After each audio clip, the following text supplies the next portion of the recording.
My wife gave me a look too because she knew exactly who I was talking to. She knew. So you get that special look on your face when you're talking to G-Man? Yeah, we all get the look of the golden one. Although, I got to tell you, I think you suss things out so well. You actually got G-Man to admit that. Hang on. Okay, you actually got G-Man to admit that after 3 years of listening to Ronnie, he still doesn't know what the fuck he's talking about because nobody knows what the fuck. You saw that? That was brilliant. I love that. He's like, I don't know shit about ATV synth. I'm like, fuck, that's great. That was great. That was so awesome. When he's like, oh yeah, no, I don't know. I have no idea what Ronnie's talking about. Listening to him for 3 years. Yeah. Tell everybody he's an expert, but I have no clue what the guy's talking about. It just slowly, like, if you would have saw my face, I was like, wait, he's doing all this research and he didn't consult Ronnie? And I was like, hold on now. G-Man, go watch my last video. It kind of gives a basic overview, for God's sake.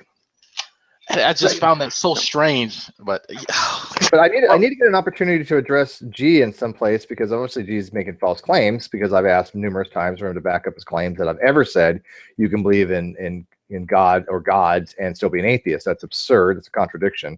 And I don't care what Dadia says, and as you Drag said perfectly well, I don't speak for anybody else but myself. Not all atheists agree, not all agnostics agree on things. I have my own position, they have theirs. That's it. And I go by what the definitions I use. Theism is a belief in a deity, a supernatural being, not just a quote naturalistic God, which some people say do not exist, and I can accept that. I don't mind if somebody actually uses the term naturalistic God, but if somebody says they don't exist, I get that, right? But my position is very simple, that an atheist is someone who doesn't believe in a deity, a supernatural being. If he wants to use a different definition, that's his choice. But what does that got to do with my argument?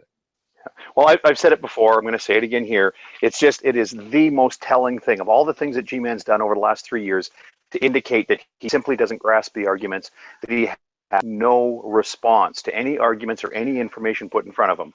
The biggest clue we have that he has no clue and no response to what's being said to him is that this is his go-to argument nowadays, is to redefine the word atheist in such a way that there's just no one could possibly fit that definition, and then declare that, well, the world has no special G-Man brand atheists in it, so therefore I win, question mark. Exactly. Yeah, if nobody uses this definition, I don't know anyone that does. And by the way, the atheists that use the lack of belief position, I accept them as they use that position. That's fine. I don't have a problem with them using it, really. I don't particularly use it, though. I don't like that definition, so I don't use it. There are other definitions. So why doesn't he just address each people individually when he admitted that he tends to group them all together and be general? I don't speak to anybody else. I would actually kind of like to defocus the whole definition thing a little bit, because so many people have gone to G-Man and said, well, you're using a peculiar definition. You're using your own made-up definition. And then now it's an argument about what the correct definition should be. And then he starts going to web pages and saying, well, this is what Matt Dillahunty says. And he really harps on this. This is what I've heard people say atheism is. And it ends up being about that. Whereas in my view, what it should be about is are we part of a conversation here? Does G-Man actually understand the arguments and the information put in front of him? Does he want to understand these things so that he can go forward on his mission to spread the gospel message and to identify the lies of the last days and blah, blah, blah? And the answer to that question clearly is no, because all he wants to do is argue about definitions. And then in the same breath, he'll say, oh, well, that thing about dissolve and degrade, that just sounded like a semantics game to me. Really, G-Man, that sounded like a semantics game to you? Is it because True Empiricism, in all of his videos in the last couple of months, has said nothing more than blah, blah, blah, blah, blah, proton, and then, well, basically it's a semantics game. The only thing that Ronnie has said. His final argument now is that what Ronnie has devolved into is it's just a semantics thing. Yep. The only thing that Ronnie has been saying in his videos that G-Man understands. So I'm whittling it down quite a bit. Ronnie says a lot of stuff in his videos. But let's trim away all the stuff that G-Man doesn't understand. All that's left that G-Man understands that Ronnie's saying are like little claims about the characters in our community. Fiona admitted that she was wrong and Ronnie was right. G-Man knows that. He's repeated that himself in Hangouts. He couldn't tell you where that comes from, but he knows Ronnie said it, therefore it's true. It's all a semantics game. They're just degrade and dissolve. It's just wordplay. They're just playing around with those words. And yet, if you put Gman to it and you say, look, forget the word degrade, forget the word dissolve. What happens when you put DNA in clean water? Does it like just fall apart in an hour? Does it lose its sequence? This is the question. Who cares what the word degrade or dissolve means? Does DNA lose its sequence when it gets wet? Does it fall apart? And G-Man has been watching that drama for however long and been claiming, he's actually said to True Empiricism, well, I kind of want to learn this stuff independent of you. Like, where can I go? What books can I look at? Ronnie then, of course, comes up completely dry and can't even think of a single book that would discuss what DNA does when it gets wet. Well, I think you're right on that. I think the question is, who cares what you call these things? Don't use the word dissolve. Don't use the word degrade. Who gives a shit? What actually happens? And I know as well as you know that G-Man wouldn't have the foggiest clue. Not the foggiest clue. You could say, hey, G-Man, I'll give you $1 million right now if you can tell me what happens. He won't be able to do it. And after 3 years of him investigating this and looking into it, you'd think he would have a basic understanding. I mean, a modicum of something. But no, he has nothing. Absolutely nothing. He's not interested in what actually really happens. He just wants to argue. That's all it. It truly is semantics with him. Yeah, I had that not learned a damn conversation thing after all this time. I don't know. and that's I had to stop because someone from New Jersey who's somewhat familiar with G-Man has had one conversation with him is just completely appalled at every conversation I have with it, and they sent me a pretty explicit message in the middle of the conversation. And yeah, I'll let me put the message in the side chat. All right, just so you guys, can you guys see the side chat? I'm just too busy looking at the Pink Power Ranger. Okay, yeah. So that's the message. That's what I was doing too. Who's screen sharing what here? Because what is going on? What a kind of hangout is this becoming? Yeah, so that's the message that I got, and that's why I had to kind of like, oh wow, okay. How do people make that stuff? That's some good costume work. Oh, on the slide chat. Yeah, that's the message I got. So who got that? Who from whom? That your friend? And yeah, she was in the site. She's from New Jersey, so yeah, she was not a big fan of G-Man. Anyway, but yeah, you can't see the side chat. Ow. That's how I in here twice. Because he's just that cool. Okay, that works. What I was trying to do there was warn you I was going to come in a second time so I could see the side chat. Oh, which I can't because it only shows. Can you repost it? Can you still got it on your clipboard? Can you? There. You see it? What did? I thought that was you telling me that you weren't going to repost it in the side chat. I read those 3 words and I thought to myself, he's like, okay, Drag, if you don't want to, okay. You don't have to get vulgar with me. There wasn't a comma in there, Hog Tie. That was a statement. Yeah, that's how upset she was at him doing things and people knowing that he's from New Jersey. So just to give you an idea, they have disowned him. Yeah. Oh yeah. So I'd like to ask G-Man more about his weather control machine. You know what? I didn't know how to even like. I'm not worried about how tornadoes work. You know, please just, tornadoes are a lot of wind, but that's not how they really work. Yeah. But I really do want to know who's doing this research on this weather machine he's talking about. Maybe he's talking about Hart. Did I miss that? He's taken a lot of pride and he's getting some amount of praise for coming to what appears to be a sensible, evidence-based opinion about vaccines. But then he'll slip in something about the things they're putting into it, and there's poisons, and there's monkey brains. Okay, but wait, hold on, Hog Tie. Yeah, okay. Was he an anti-vaxxer? Yes. Oh, yes. He's made a video about that, and he's changed his opinion. Uh-huh. Yeah. Now, he still has some issues, but he's not against it. That's a step in the right direction. It is, and that's good. But at the same time, this is after he and I discussed a couple of years ago about vaccines, and he was very much opposed to it. He was buying the party line on how it's all population control and whatever else. Also, recently, he's talking about population control, but not anti-vax because of the woo-woo pseudoscience anti-vax stuff. He's on another line. He might still believe the population control thing, but I know I popped into a hangout at one point, and he was talking about how, and he knows for a fact that. Pardon me, that there exists a safe and effective cure for HIV and a safe and effective cure for all cancers, but they're being hidden away from Americans because there's more money to be made by letting people be sick with these various Yeah, diseases. that's big pharma. That's big pharma conspiracy. There's a lot of people that believe that. Like a scary number of people that legitimately, people that I respect, believe that. Yeah. Well, I told him let's do another hangout. Let's do a hangout about that. We can talk about that. You know, he knows this for a fact. He claims to have lots of sources. He was quite willing to share them with me. I said, that's actually worth a whole hangout. So, get your stuff together and we'll do a hangout on it. Yeah. I've reminded him twice that we were going to do this hangout, and he seems to not be available to present his evidence of this thing he's so sure about. I wonder why. And why, when people were talking about God, did you not bring up North Korea? I'm looking at the side chat. I'm trying to follow his weird train of thought.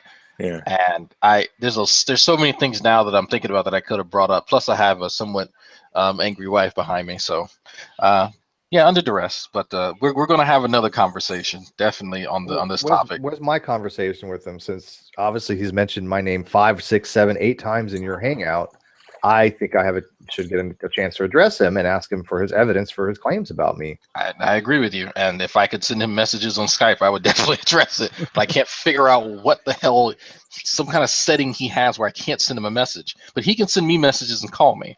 So I need to. Well, when you get a hold of him, let him know that, he needs to man up and provide evidence for support his claims. Because until then, I'm just going to call him an outright liar. Hold on, okay? Now he changed it, so I can type. What do you want me to? Steve wants you to provide evidence where I've ever said that you can accept, you can believe in God, and be an atheist. I think he said Thaddeus said that. No, he said I said it. He's said it multiple times. Okay, you can. Steve, the thing is that I don't think he understands the difference between believing in something that somebody else believes is a god and believing yourself that thing is a god. Yes. Exactly. That's it. That is exactly it. Right. If you want to believe you're a god, hey, knock yourself out. If he wants to make the argument that you're a theist at that point, I think don't use people because then you get into the whole thing that he says about people being their own gods, and it's best, I think, if you just give a more concrete external example. So, like, I'd like to say, somebody down the street thinks the tree in front of their house is a god, right? Mm-hmm. Yeah. Reject the existence of that tree, right? Yeah, you believe in the tree, right? Yeah, I believe the tree exists, right? I don't believe it's a god. No. That's all you have to do is just say, if tree's there. Atheists do that, and then it kind of destroys this whole argument, right? If atheists say, look, I don't believe in any god, whether naturalistic or not, because some do, right? And I think you can accept a naturalistic god and be an atheist, but that's different from a supernatural being, because I use the definition of a deity for an atheism. So it's all how your argument is. So instead of playing the word games, just go by what people are actually trying to tell you. If an atheist says, look, I don't believe in any type of god, naturalistic or not, then you need to start addressing that and not just throw everybody else into this category. Oh, well, look, all atheists are like Matt Dillahunty. They're not. Yeah. And it sounded like he almost got it when he said the thing about if Lord Stephen Christ walked into the room and he started saying that he was a god and you accepted that, and Drag was like, well, I don't accept that. I wouldn't either. Yeah, no. No, I'm sorry. But my mother-in-law just shared something from a page called Kinky Chicks. I'm sorry. I need a moment. Make sure you forward it to Isaiah. The definition of theism by Wikipedia, and I accept this one, theism in the field of comparative religion, or in contrast with atheism, is broadly defined as the belief in the existence of a deity or deities. Okay? Deities are a supernatural entity, period. That's how I define a deity, as a supernatural entity. Yeah, I love how he has these like skeleton key type arguments. He thinks that just kind of destroy everybody else's individual positions, Okay, you should have heard him when he was on Skype, dude. He was proclaiming victory. He's like, don't bring that argument. You're gonna lose. You're gonna lose. And I was like, look, man, if the way that you want to define atheists as someone who believes in supernatural or natural gods, well, then I'm going to be an apatat. An apatat is someone who doesn't believe in supernatural. There you go. That's terrible. Oh, I want to ask. Yeah, I want to ask him. What does he want to call somebody who says, "I don't believe in supernatural deities"? What word do you want to use for that? How about this as a definition for atheist? Atheist is somebody who doesn't believe that anything actually is a god. That's if somebody wants to use that definition. But then they Yeah, say, that what is do they so- mean by okay, a so- god? What I'm saying is, it doesn't believe that it actually is a god, right? So that means that he can't say, well, oh, you believe that this thing exists, and somebody else believes it's a god. Well, Any type of god, it's naturalistic. a god. Yeah. So there you go. That knocks everything out.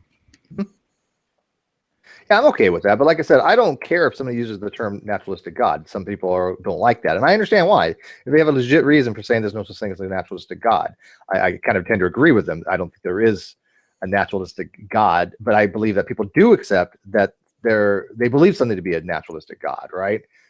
And that's what you were getting into earlier, that if somebody believes that, then that's their argument, right? I don't have to believe that your pencil is a fucking God if you think it is, right? Yeah, and even if somebody wants to say that, they think that they're pantheists, they think the entire universe is God, but they don't mean anything supernatural by it. Okay, well, you could almost kind of say that person is a theist in some weird way, but if somebody else does not accept the way that they're using that word, they don't apply the same thing to the universe, say that they are a theist. Is that It just would be a wouldn't make much any better sense? argument against pantheism. I think it's a bad argument against pantheism, but at least it's slightly better. But I think a pantheist could argue that it's still an atheistic position. I would. I would tend to agree, yeah, but I mean, But I'm not a pantheist. And then he just lumps, oh, well, agnostics are really just atheists. And I was like, wait a minute. First you say atheists don't exist, and now you're saying that all agnostics are actually atheists. I mean, it's like, what position does exist? To him, just atheist. That's it. That's the only position that even exists. And if that's the case, then why do we even have beliefs? If everybody's a theist, then nobody really believes anything.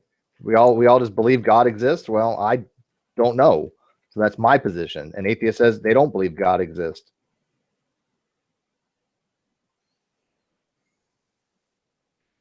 I'm still here. Sorry, I'm getting pizza and heating it up for my wife. Okay. I'm just saying that, people have different positions and he needs to address them individually.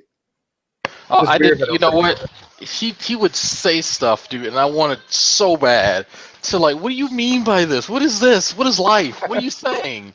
It's just everything from the weather control to the denominations of atheism. Just I know. Denominations of atheism. Explain this one to me. What are denominations of atheism? There are denominations of various religions that are atheistic, but that's what he said was militant atheism. So I'm like, wait. So he said Gnosticism and militant atheism. He said those two specifically. Yes. Hey, what's the weather control thing? He thinks that if we can control the weather, we're gods. And then he says that we have technology that make tornadoes. Wow, that's new to me. I've never, I haven't read about that's that. Weird. I got to take it totally off topic, but I recently got introduced to a little show called Rick and Morty. And right now, about 1/3 of the people watching this are going, "Oh yeah, that show is so awesome," and about another third of them are saying, "Yeah, I've heard people say I should start watching that," and the rest of them don't know what I'm talking about. Yeah, but there is an episode. Yeah, and the rest. But it doesn't really matter. Wow, I'm in that first group now. You watch a couple episodes and you're like, "This is it, man. This is a YouTube show." It's not a typical cartoon. Like it looks cartoony and silly, but they actually kind of cover some deeper issues. If you're older, you get the issues basically. What name it again? And I'll check it out. What's it called? Rick and Morty. Oh, you're in the third group, Rick and Morty. Yeah, I'm in the third group. And they actually get into some pretty deep issues. There are a few YouTube videos on the philosophy they get into. I mean, for one thing, things that people will recognize immediately is the movie references. And Simpsons does this a lot, right? Where they will, bring up some iconic thing from a 1970s sci-fi movie. There's a lot of those kind of classic movie references in there, including the movies like Zardoz that was made in 1970. You've seen Zardoz with Sean Connery? I have. Sure I have. So weird. More than once. It's in there. Yeah. So it's got those things, but aside from that, it actually talks about like existentialism and nihilism, and like there's these big philosophical things that come into it, but then a lot of fart jokes too. It's a lot of bathroom humor. Steve's seen that movie more than once because he likes Sean Connery's outfit. I just like Sean Connery. Wait, doesn't he wear a codpiece? Never mind. Go ahead. It's a mankini. Yeah. A mankini of some form, yeah. And it's funny because actually there's a scene, one of the first scenes of the movie, he's walking around. He ends up going to some weird village, and he's walking around and he's carrying this revolver with him the whole time. And even at points where he's alone, he doesn't need to have this revolver at the ready in case he gets attacked. But he doesn't have a holster. There's just no place for him to tuck this thing. But no, the show's pretty good. But he's wearing a mankini. There is a place, but no man puts a revolver in there. No. Yeah, you want to make safe first for sure. But there at one point there is an episode. I think it's in season 2 where these heads up, show me what you got. That thing. Everybody who's seen the show will know what I'm talking about. Some of the people are duped into thinking that this is a head because it controls the weather, and it's a god. Sorry, that the head is a god because it controls the weather. And there's actually a line where Principal Vagina, the actual character's name, actually remarks like, "Well, screw this. I'm going out there and dedicating my eternal soul to the thing that's out there controlling the weather." Principal Vagina. I remember the mask. I remember the funny looking mask, and I remember the little red freaking ball cupping thing that he wore in it. I don't remember. Still on Zardoz? Yeah, I don't remember the weather thing you're talking about. Well, the rest of us have moved on to Rick and Morty. No. The weather. You're jumping things. I told you. I told you. As soon as you brought up Zardoz, Steve was just stuck on that mental image. He just couldn't move off of it. Hey, you know what? I tell you what, Sean Connery was a very sexy man. I give props. My mom has a huge crush, ongoing, for Sean Connery. He was better as 007, but obviously. But anyways, back to Rick and Morty or whatever the hell it is. What? Well, that was one of the. There was a character that accidentally gets to be revered. A one episode character accidentally gets to be revered as a god precisely because he controls the weather. And there's other things that happens, but it's just funny that was the example that G-Man used, because I doubt he's a Rick and Morty fan. It's way too sciencey. It's way too philosophicalist, and way too much bathroom humor for G-Man's taste. It's deep. Yeah. I picture G-Man as more of a Thomas the Tank Engine.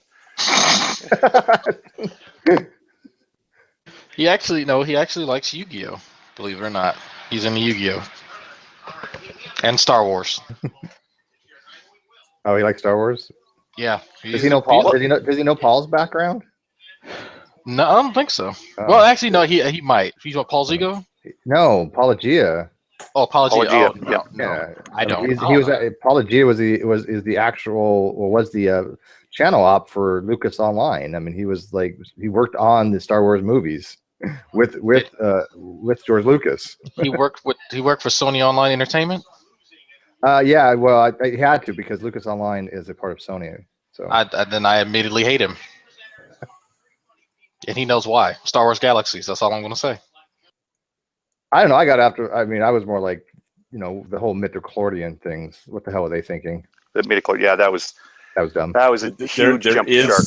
There is a way to rationalize that. No, it's like Highlander 2 when made him aliens. No. The midichlorians are attracted to the Force.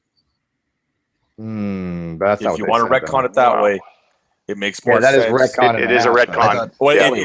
It's a way to get around the sheer stupidity. I agree. If they can retcon that, I would accept that. But Lucas did do it because he got tired of people saying that they were Jedis and it's their religion. But it was. I thought that the Force was kind of just but he got tired of people doing it, like on census forms and crap in real life. Hey, since you're the first one to bring that up in many years, and I'm hoping that there are a few people from different countries here. Whatever happened with that? I mean, I think most people know what you're referring to. That some people would sort of write in their religion on these census forms and claim to be Jedi. And some countries took it up. I think the UK did. They actually had to change the forms so that now it's a box you can check. And of course, it's got another hand. Just because you checked the box or wrote it in, doesn't mean they have to really recognize it.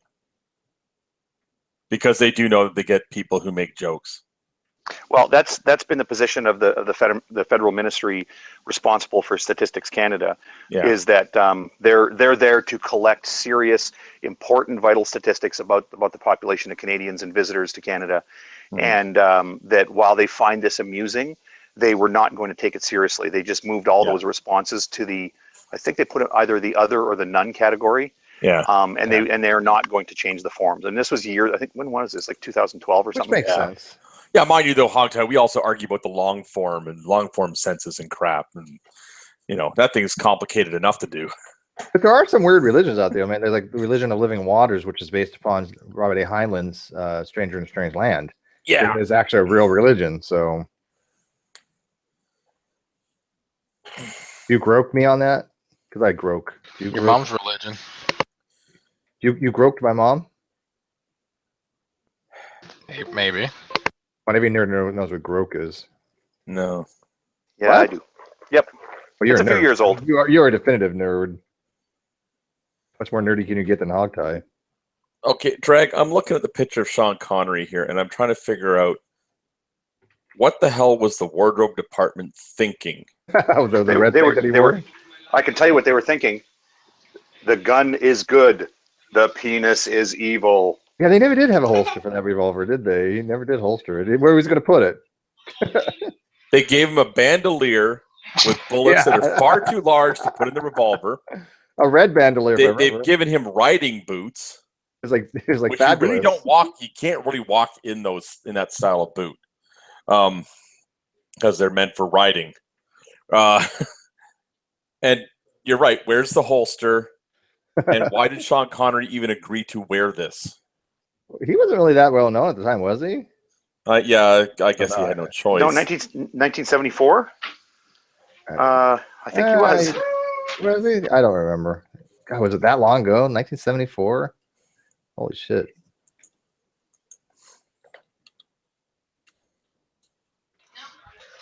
What is this? Well, what are you watching, dude?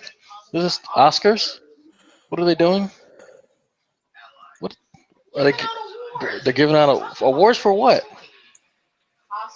Costumes? Best costume? Well, Sean Connery's not winning one for this movie. I'm trying to figure out what my wife is watching. Don't hate the mankini, man. Oh, wow. He even has it listed on Wikipedia. That thing's probably going to go in the Smithsonian. You figure of any movie, he would have said, no, don't put that one in my credits. Yeah, we skip that one. I was young, needed the money. Yeah. Like when you do, porn, just like, no, just forget that one. Yeah. I was young. Hey, So, I mean, what was speaking- it? Oh, go ahead. Go ahead, yeah. I was just saying, I just wanted to see if I can get a general consensus. Did anybody think G-Man did okay in that with drag? Because I mean, it's like exponential decay. G-Man just gets progressively worse with each fucking debate. Each one is worse. This is when you say, hey, G-Man did okay in that one, 3 years ago or so, and then all of a sudden now it's like, and it's like, oh fuck, he sucked, and now it's like, holy shit. Well, no, he It's, didn't, and I'll go for the same thing I said moments ago, that that he has nothing. He has no response. He can't handle other information. So I sort of stand by that position without repeating it in full. But the other thing to keep in mind too is that he's taken the position lately. Like anytime he's talking about doing a debate, he always says, "And I won't even have to prepare for this." Right? Clearly, and I didn't even prepare for that.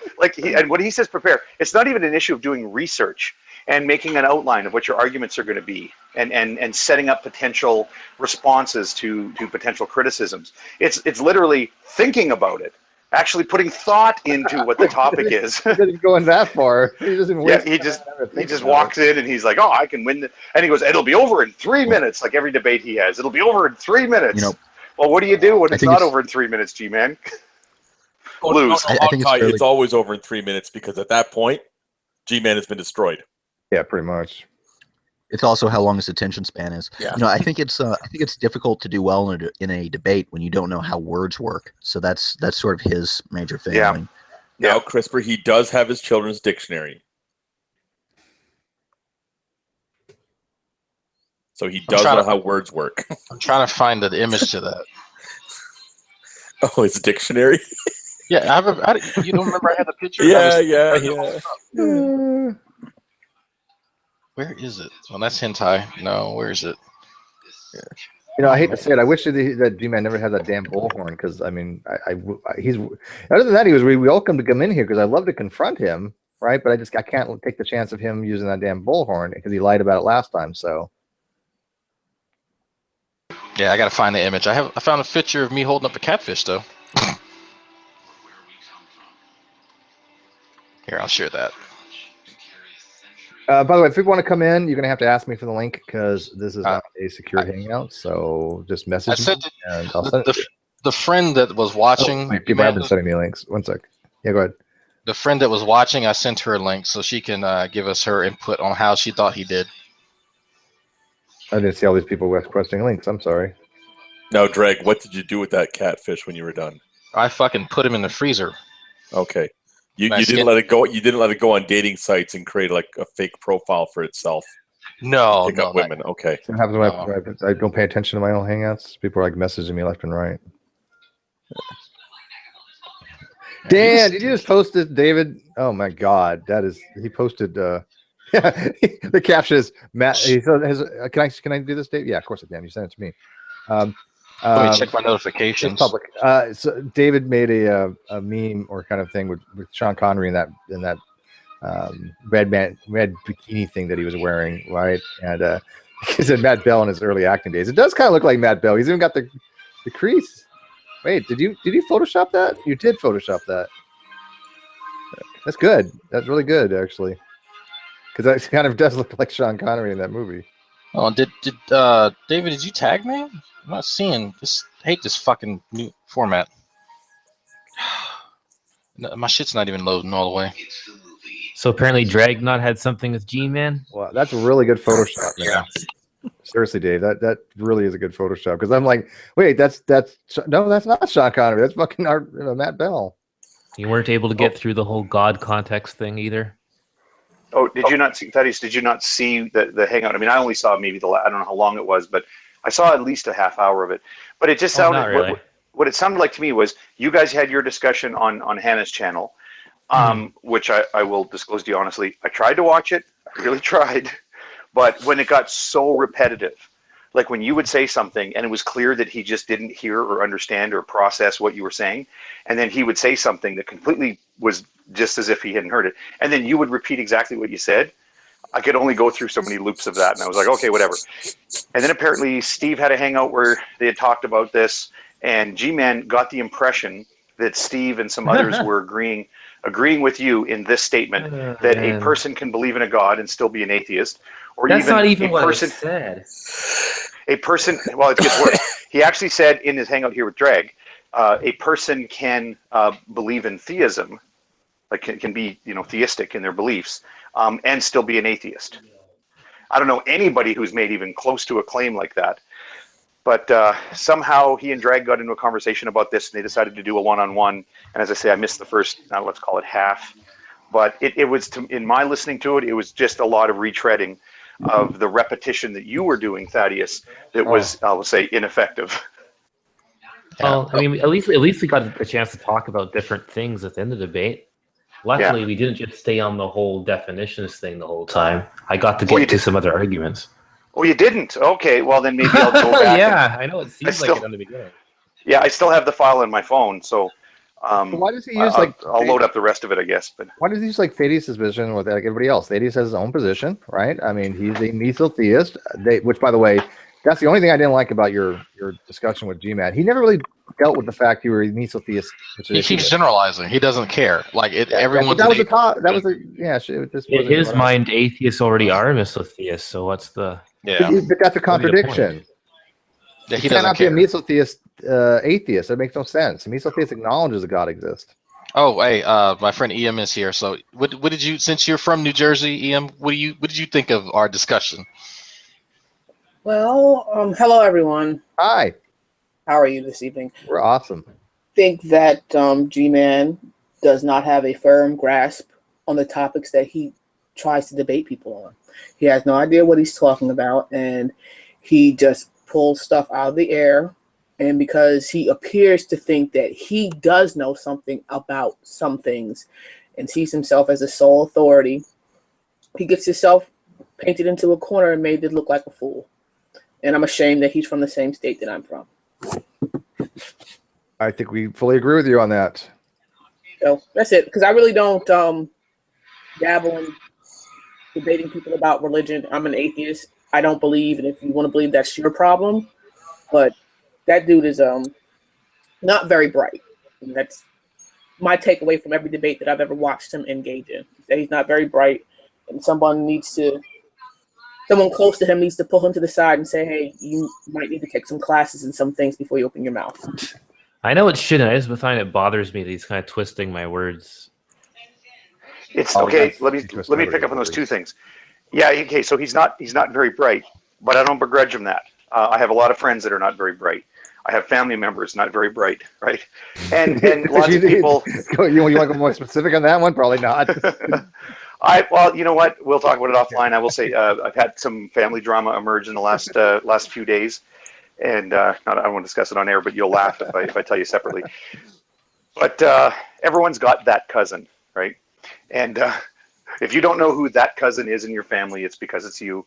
I can say it's not me. I have a particular one. He's got two in his family. He's got Ken the Evangelist too.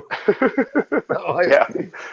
But okay, so he's not very bright. And just let's focus on sort of this online discussion. I think there are people on our side of the discussion that are not very bright, but they're hungry to learn, right? I mean, sometimes they say things that are wrong in Hangouts, and sometimes when you give them correction, they're like, "What?" And then they're repeating the wrong stuff later. They're just not getting it, right? And that's fine, because they may have other interests. There may be some reasons why they're not learning this stuff or whatever. That's fine. It's just online chat. I don't really care. But the difference is that second thing that Steve was just saying about how, or was it Pseudo had said it, that he doesn't listen. Even if he took a class, he would be incapable of learning anything. I mean, if he went to, there's college level material on evolutionary theory. And Gman could go to those sites. Somebody Steve had just posted. There's actually like Ivy League schools that you can take their courses for free. And I bookmarked the list, promising myself, I'll probably do one of them maybe when I have time. But I mean, Gman could do that, and he could spend 3 months doing one of those courses and really getting into it. And I promise you, the day after he finished that, he would go into a Hangout and say, "Well, I just did this online course, from Yale University, and I got a question for you." Show me proof that a dog can turn into a non-dog. What?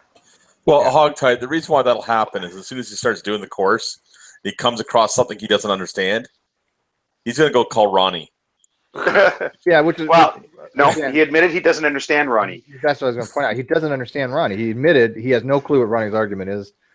He doesn't even understand the whole DNA degrade result thing. So, yeah, he doesn't understand ETC or ATP synthase, and that's kind of telling. Because Ronnie has been so proud that he's been able to educate, the clown car posse on these topics, and yet nobody knows a damn thing. Now, I don't expect anybody to know these things from even watching my videos. If you've never ever had a biology course and you don't really want to understand what ETC is or ATP synthase, I get that. But at least my videos give a basic understanding where if somebody says, "Okay, I want to look into this. Okay, this kind of makes sense. This is what this happens. I don't understand why this happens, but this is what happens." With Ronnie, you can't even do that. It's just such nonsensical bullshit that nobody can listen to his Hangouts. And trust me, I've gone through hours of footage. Nothing makes sense. It's so conflicting, so contradictory, so just nonsensical gibberish. You have no idea. If I put it into all one video, it'd be hours and hours of him just talking complete nonsense. And on those occasions when he does actually make sense, when he says something that's clear, it is almost always wrong, right? Like when we get him on the DNA and water thing, and he says, "No, it goes in the solution. It then breaks apart into individual monomers, and you can't recover the sequence."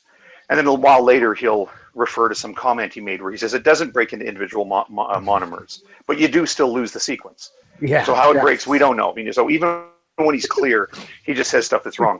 And I feel that my reference to dogs, I think most people got it, but it's EM is our new friend here. Hey, I see Rick and Morty. Who's this Rick and Morty person? Whatever.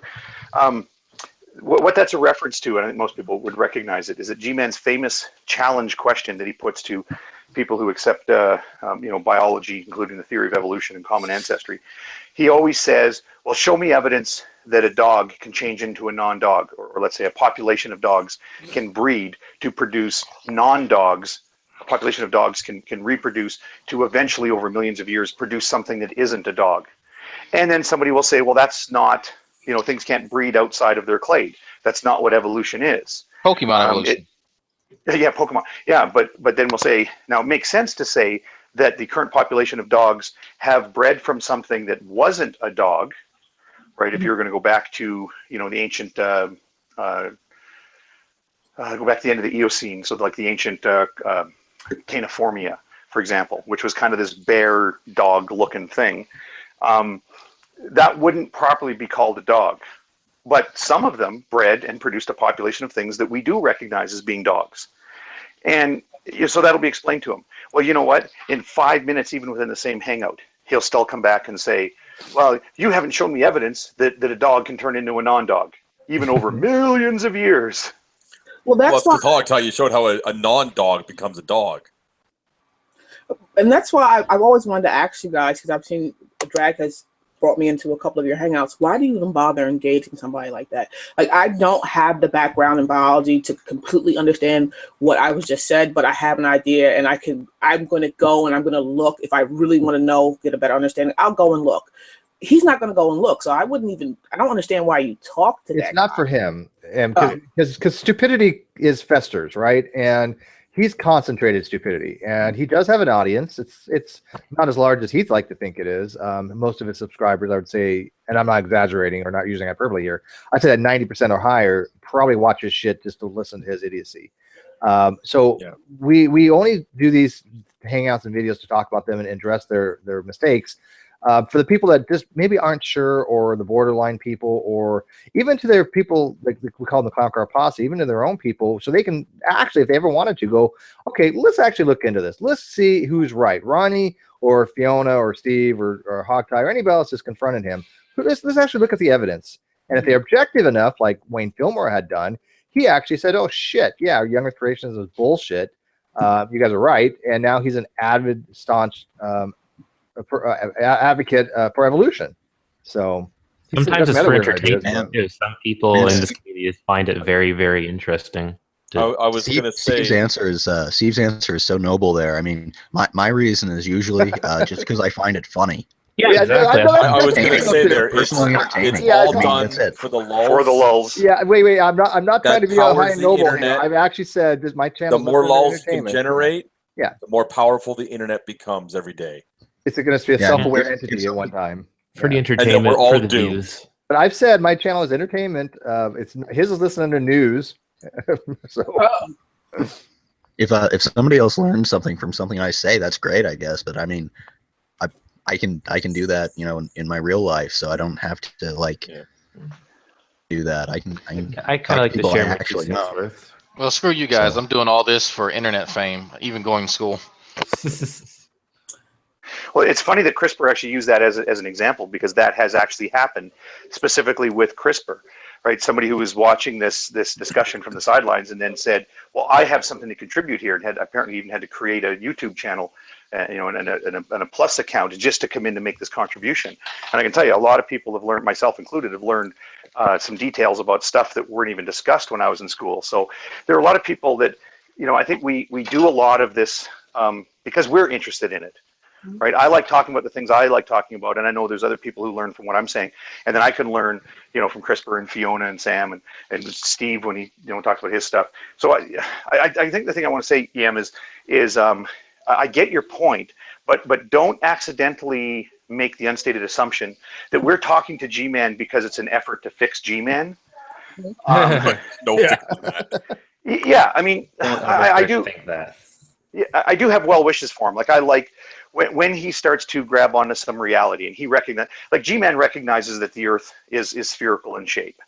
Not all of his friends make that recognition, and G-Man's coming to understand that vaccine development includes a program of measuring safety and effectiveness, and that we don't just go and start throwing vaccines into kids and just see what happens. And we're certainly not doing it intentionally as a method to kill a bunch of people as a form of population control. And whenever you hear these things from G-Man, I actually feel good for the guy, because he's putting his periscope up. He's kind of trying to understand this stuff.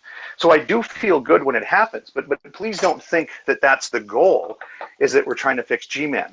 I guess let me ask you this then, EM, is if some of us had the goal to want to expose for the benefit of the world, and I'm going to tell you honestly, it's more so your country, not the entire world. But if we wanted to show Americans Look, there are some real dangers to the type of thinking that is packaged with radical religiosity. Mm-hmm. How would we set about doing that on the internet? Right? We can't sit down and have a conversation with a reasonably well-intentioned and right-minded person who just happens to incorrectly believe that God is real and Jesus Christ is Lord and Savior.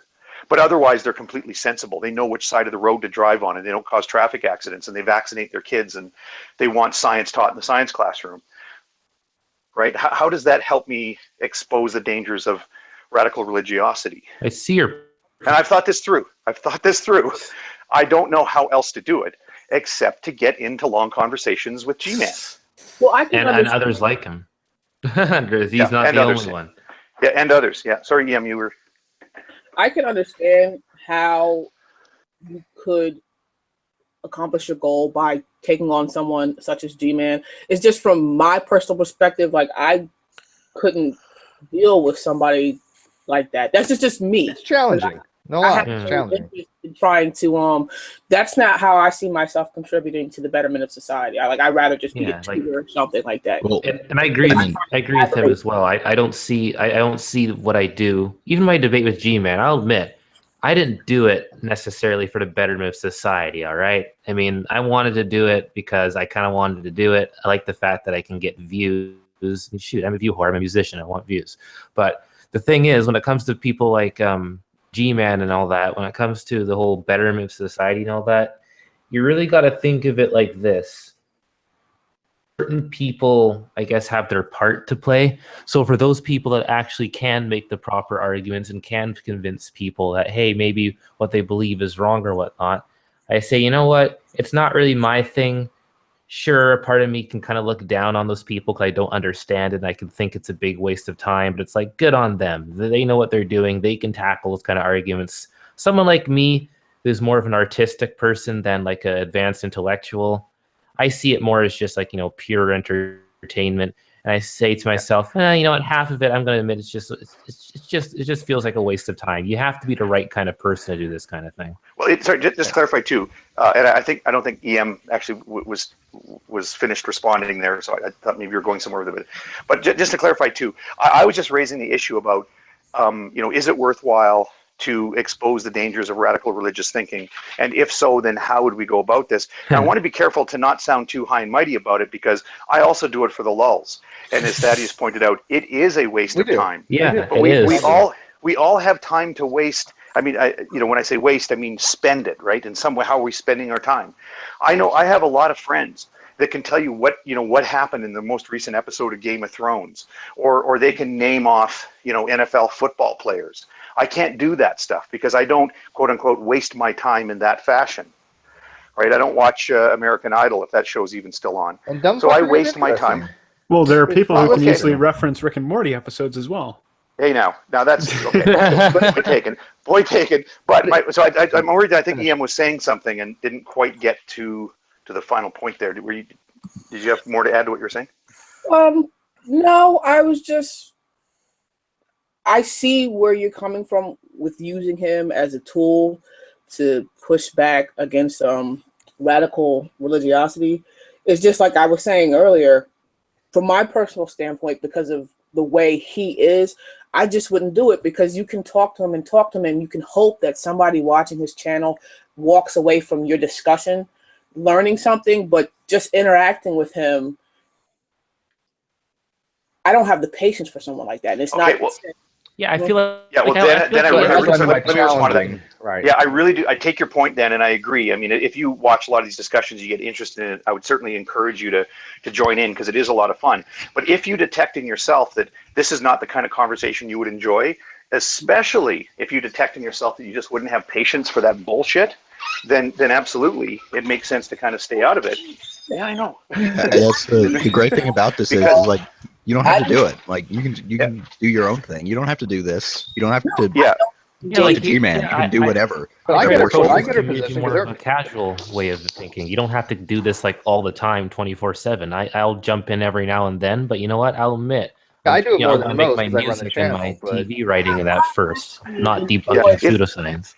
If you're impatient, sorry, my wife hit me with the door and it interrupted my point there. Because I was going to say, if you're impatient and if you're not having fun in this conversation, then please, folks, don't do it, because it can actually cause more harm. When you go into a hangout and you get angry, if you end up getting angry at True Empiricism and calling him an asshole, and you sort of show yourself to be a poor person, it actually helps fuel them in saying, oh, well, those non-believers don't have a moral compass and they eat babies and so forth. So it's, according to G-Man, do what you find fun. With my debate, because he misinterpreted one thing I said about the whole atheists can still believe in God and be atheists, and now I feel like he's running with that.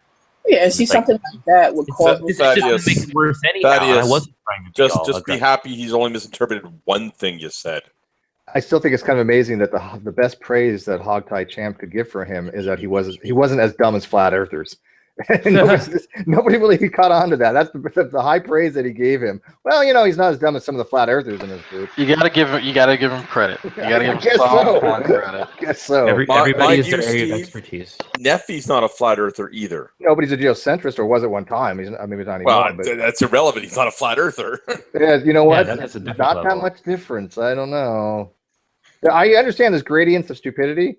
Flat Earth being probably the bottom. And really, geocentrism, that's just a matter of perspective. Yeah, that's the thing. Spins around. I'll give him that. So I'll give you that. Yeah. Hey, let me, at the risk of, it'll be brief, but to pimp my own stuff, check out the post I put up today. I actually, just speaking of people and these ideas and having respect for them and whatnot, I reshared one of Arcane Logos' posts today. And if you haven't seen it, go check it out. I won't retell it all here.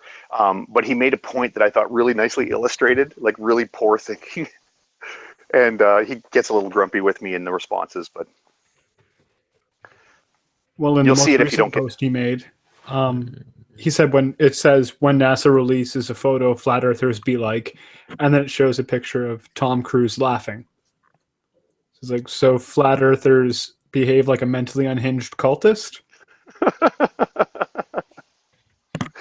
Yeah, he hasn't quite got the concept of an argument down. Well, mind you, you don't criticize him for that, because those little meme poster things that people put up, they're not meant to be serious arguments. They're meant to be little think pieces, I guess. Well, I think some people, just the thing is with intelligence, and if someone's stupid or not, I don't think it's like a flat out like line like in the sand that you can draw. Okay, these people are smart, these people are stupid. It's a spectrum. And it depends on what people are talking about, but it depends on like what their expertise on certain subjects are. Like I'll meet a bunch of people where they have their area of expertise. You set them in front of a microphone or whatever, and they can speak all this different knowledge and stuff that you wouldn't even know about. It's like, wow, these people are really smart in their area of field. They've done their research in that. And then, you get them to talk about something they might not be so experienced in, like for instance, religion or whatever. And then they can just go off on this tangent like, wow, this person is really stupid. However, that doesn't necessarily mean that they're a stupid person all around. It's just certain subjects they get to, and they let their emotions fly a little more than their logic. And therefore, when you're talking to them, there's a difference between being ignorant about something and then just being stupid. Well, I think intentionally ignorant. It's when somebody does it on purpose. And I'm glad you both of you guys raised that point, because again, it ties in with what I was saying earlier about not really begrudging stupid people, or even people that don't know things. There's lots of things people don't know about DNA, for example, because who cares? You can live your life without knowing about cosmology or That's DNA. That's how I view half of these arguments. But I want to use Arcane as a specific example here, because I actually grind my teeth a little bit when people refer to Arcane as stupid or incapable of learning. I don't know if anybody had seen the last hangout he and I had done, but I made some reference. I'd asked him, like, have you even bothered to read 1984? And he turns his camera and the book is right behind him. Like he's a reader. He's read 1984. He understands the material. I think he's also read Animal Farm, but all the books he's read Ray Bradbury's Fahrenheit 451. All these books that a person ought to have read to be a sort of literate and sort of understanding adult in our society. He's read those books, but he believes the Earth is flat. So it's not intelligence. Yeah, I mean, I've read the same books. I mean, I actually really like those books. 1984 I wasn't a big fan of, but that's beside the point. Animal Farm was much better. But, he still reached a conclusion that I think is something that only a dumb person would reach. So when I say Arcane is stupid, he is stupid. If you reach the conclusion the Earth is flat, you're stupid, period. I don't care what the hell you read.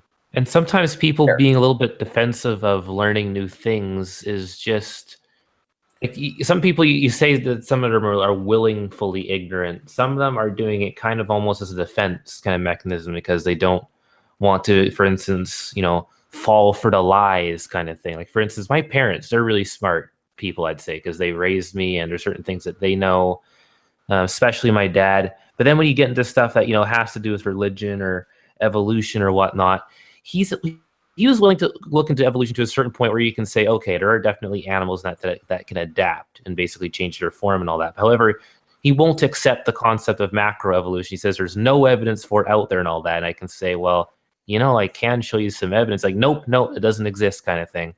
I'm thinking to myself, you're a very smart guy. You've taught me a lot of different things. Like, you're my dad. You've raised me. You've taught me a lot of different things. I don't know if I would have learned from anybody else kind of thing, or at least not to the same impact. But this is just one hurdle or a few hurdles that you can't get over. And I feel like when some people do that, it's not necessarily them being willingly ignorant, but sometimes it could be the fact that this evolution thing ties directly almost into religion, where they look at it and go, well, if we start believing that, I might start believing more lies that the evolution that's a false wedge that they've made. I know, but I feel like that's what my mom and that are like a lot of times. Well, I can, from listening to you guys talk, this just popped into my head. It might be not so much of a willful ignorance, but people being afraid to admit that they don't know or understand. Yeah, that too. That could also be a component of it. That's a good point, yeah. With G-Man, I'm going to amend my statement of calling him stupid. It probably is because he's ignorant. I kind of thought about it. It's because he might have the capacity to learn. He's just not doing it for some reason. I don't. I take your point, but I don't get that impression. A part of me feels like it could just be ego, too. He didn't want to admit he was wrong.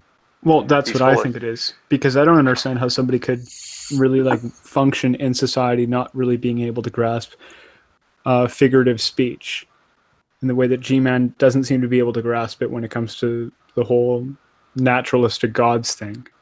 I think and also different definitions too. How one word can mean different things in different contexts. I mean, he understands that though in any other context and in any other argument or discussion, except for the gods, except for this one, because this is something he's clinging to. This is his argument. Doctor, it's really hard to see where the stupidity ends and the trolling begins, or he doesn't give a fuck begins, right? Because he's an entertainer. Let's be honest. All he wants to do is entertain. He doesn't care about the truth. He doesn't care about an actual argument. He just wants to entertain people by any means. So it's very difficult to say, okay, this is where his intellectual capacity to understand these things have halted. This is where his entertainment persona has kicked in. That is something that I cannot tell where one begins and one ends. I just approach it entirely that he's about getting views for his channel. As an entertainer, I can relate to a little bit what he's doing. I can't. Being an entertainer doesn't mean you have to be dishonest. Well, again, when it comes to the whole dishonesty thing, first of all, he's doing a certain type of channel where he's trying to build up like this persona and all that, right? Second of all, when it comes to what I do, when I was doing that debate thing, let's put it this way. I wanted to make sure I was kind of making sense and all that. But the thing is, I'm going to admit this right now. Like, thank goodness he didn't ask me for a whole bunch of sources in that, because I didn't have like a whole bibliography written up for him about all these different sources and all that. A lot of times it's taken from what other people say, and then what I choose to listen to, and then I can put into my own head and decide for myself what makes the most sense to me when it comes to the Bible, and then describing reality kind of thing. And it's like, I didn't really care about being super right either. So if he's not concerned about it, and I'm not too overly concerned about it, it's like, it's just us going at it. Like, we're just both trying to entertain our audiences. And if you thought I did better than him, that doesn't go to my point that the way he gets views is by actually lying to people and full on lying. I mean, he doesn't even try to hide it any longer. And that's the problem with him. That's why I don't understand why people engage him, because back to him feigning ignorance of understanding what figurative meant. That's grade school. How could you be an adult? He used to have a decent audience. And I think because of these types of hangouts and because of these types of interactions, people that at once actually they used to agree with them no longer do so.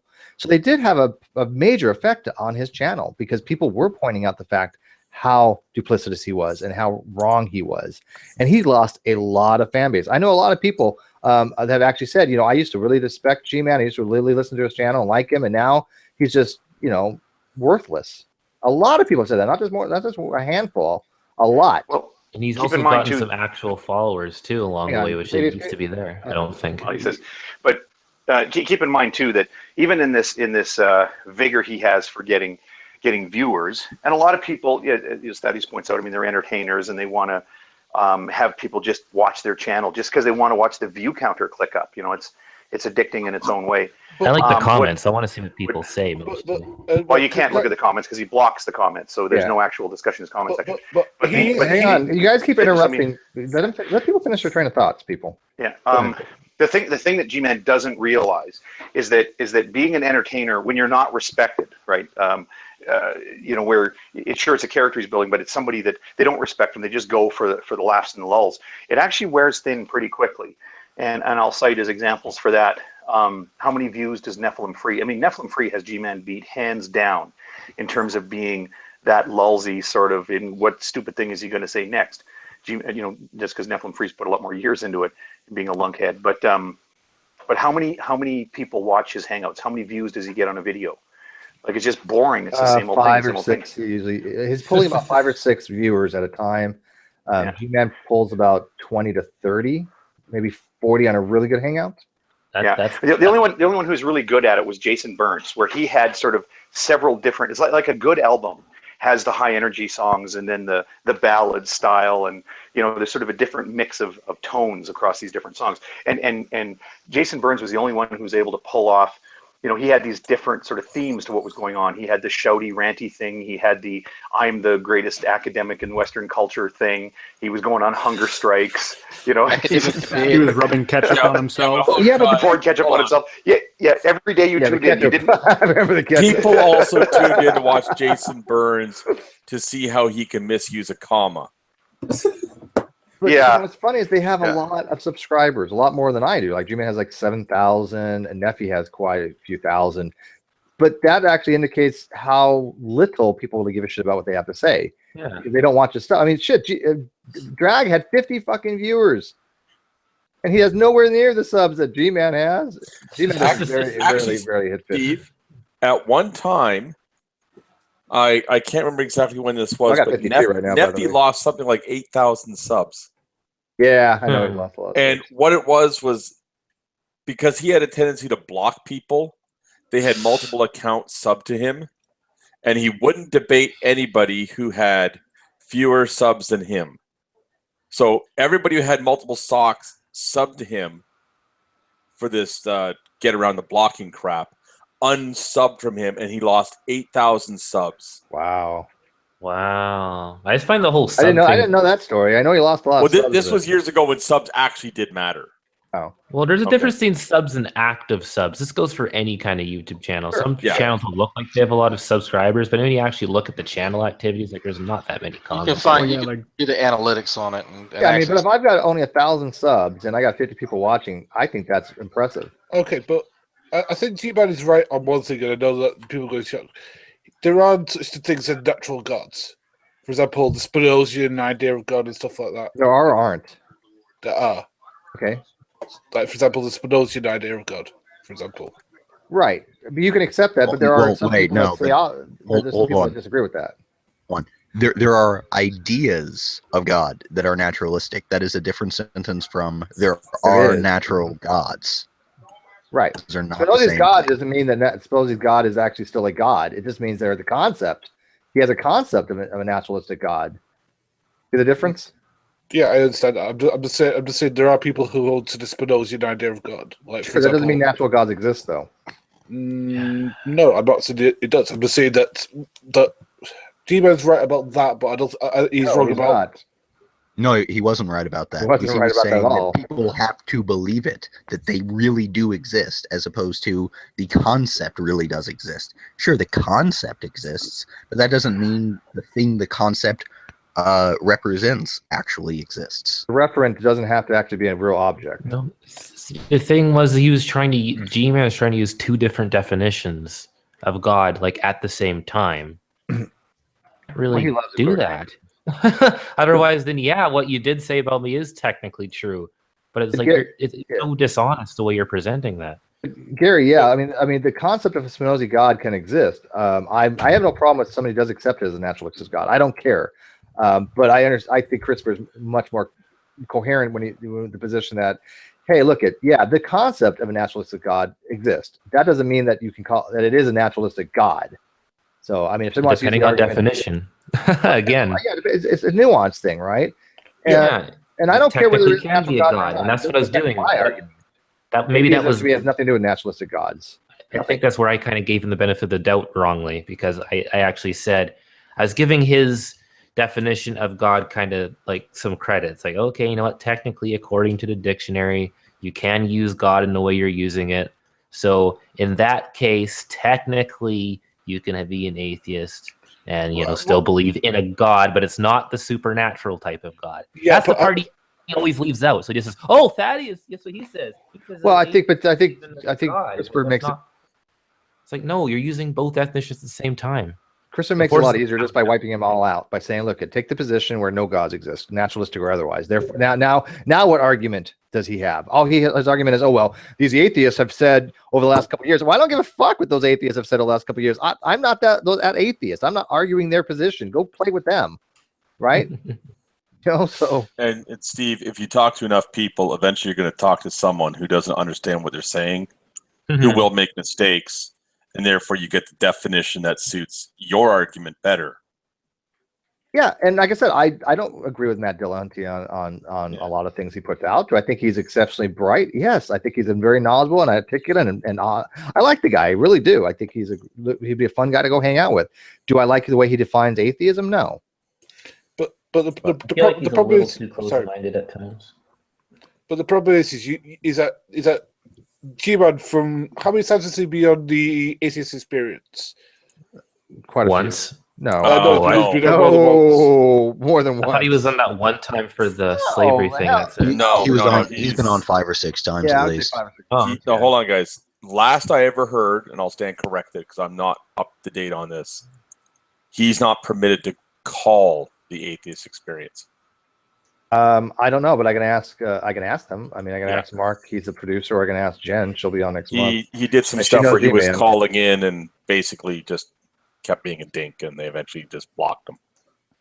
Okay, but he's been on more than a few times. Let's say because he used other phone numbers or fake names and stuff and got on. Yeah, so he's been on. I reckon he's been on there about 10, if not more. I don't know about that more. Okay, Lamont. I love the Lamont character was funny. Yeah, Lamont. Yeah. Okay, he's been in there quite a few times, but go ahead. It could be as many as 10. The point I was trying to raise is that he's had the argument put to him that Matt Dillahunty believes, and this is what he believes, by the way, that he's more moral than any Christian in the world. Not about God, any person who defines themselves as Christian. Now let's go into how stupid that is. Number one, that would define most people in the world ever. Let's do that, because again, what do you mean? Because what is moral to you? Because again, what I believe is moral and what you believe is moral can differ. Again, I believe it's moral to not be a complete jackass, but hey, that's just me. Sorry. If I remember his argument correctly, he was as part of the definition of Christian, that you're talking about somebody who believes in an actual hell, and that God is sending all of the people who are not actually Christians to this actual hell. Because God is very generous.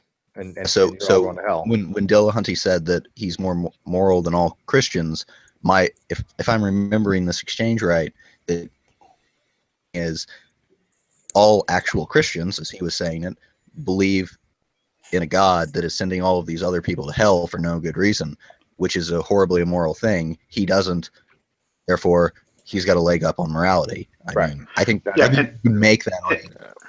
But it's a bad argument. It's a bad argument in the sense that not all Christians believe that. Indeed. Well, it's also worth mentioning that part of the premises there that Dillahunty's basing that argument on is the notion that morality is by definition connected to the concepts of harm and benefits, right? I mean, I know somebody can make the point that, well, you know, morals are arbitrary. You can just draw a line between all the things that you can do and draw a line down the middle of the page and write down things on one side of the line and things on the other side of the line and say these are moral and these are immoral actions. Or you can do as the radical evangelicals do and say, well, anything that God wants to do is moral because that's God's nature, right? So then it doesn't, those kinds of definitions are disconnected from the ideas of benefits and harms. And since Dillahunty adopts morality as being connected to benefits and harms, it's not so subjective and untethered and just sort of twists about in the wind. It actually nails down the concept considerably better. And so if you keep that in mind when Dillahunty's saying the thing about how, well, I wouldn't have created, you know, a place of eternal torture, torment, or I wouldn't have, you know, flooded the world and drowned babies. If you really, you know, as Skylar Fiction points out quite often, even if a person can come up with a justification for ending the lives of those babies, could not an omnipotent being have handled that a little more delicately than just drowning them, right? Yeah. So it's things like that. Yeah, and I don't think that Matt Dillahunty has a bad argument on that. I think the only thing on the argument is limited. You can only apply it to certain evangelistic Christians, right? You can't really just and the other thing is do it across the board, obviously. And yeah, like I gave Gmans thing the best definition benefit of the doubt when we went through the whole you know, killing off like entire populations, like the whole Noah's flood kind of thing. It's like, you know, maybe those people were all subhuman and stuff. But not all Christians accepted that happened, right? Yeah, and it's like I don't even know where I stand on that either. Well, I can see where I stand. I kind of gave it the benefit of the doubt at the time, but it's like, you know, they could have just been normal human beings, and maybe there was a better way to take care of them. But well, that's one of the reasons they really were these subhuman, sinful, like I don't know, like Nephilim type beings and whatever. But that's one of the reasons why I'm atheistic toward like G-Man's God, because I don't believe if God exists that he just arbitrarily just sends people to hell, or even sends anybody to hell. I don't believe hell is a fiery place, and that's not how I read anything. And I don't believe there was ever a global flood to killing babies. So, I mean, to me, his God is something I believe in. You know, I guess there's a possibility it could exist, but I don't believe it. So I'm atheistic toward his God. In that case, you know, Matt Dillahunty has a much better argument. He would be more moral than G-Man's God. I mean, G-Man the other day literally said, you know, he said, "quote My God is very generous, and you're all going to hell." That's a contradiction. You know? Did he actually say that? Or yeah. Was that just like... Yeah, no, that's what he said. My God's very generous, and you're all going to hell. But my point is that he's had this argument meant to him, so therefore, because God is the arbiter of what is moral, therefore people are their own gods by that logic. I'm just seeing what G-Man's logic is. God's not based upon morality, right? I mean, you can always make the argument he's where ethics and morality come from in the Christian worldview. And I tell you this, he can't use his own argument and his positions to argue somebody else's arguments and positions. That's where the problem lies. Yeah, I agree. This is kind of like when he goes to Psalms to come up with a definition of God. It's like, okay, then if that's the way the Bible wants to define it, who actually cares? Well, there's an added problem to that, in that he will say that atheism, and he likes to drop this point home, atheism isn't just not accepting the Christian God. And he doesn't stick with that. Religion should be kept out of that discussion. Yeah. But the problem you have, Doctor, is that he doesn't know about comparative religion. He has no understanding how comparative religion works at all. I've tried to explain it to him numerous times, because you see, unlike a lot of Christians, I've actually studied other religions and know how they work, because, like, it started with all that zeitgeist bullshit back when that was a thing. I actually wanted to study it because of that, and then I ended up getting interested in subjects and blah blah blah. So I can tell you that he knows nothing about how other religions work, or how atheism works. Because again, most atheists, as far as I know, try and do a little bit of study on other religions. But if you actually ask them about it, they'll probably be very unknowledgeable. But again, just because you don't know about such it doesn't mean you can not dismiss it out of hand.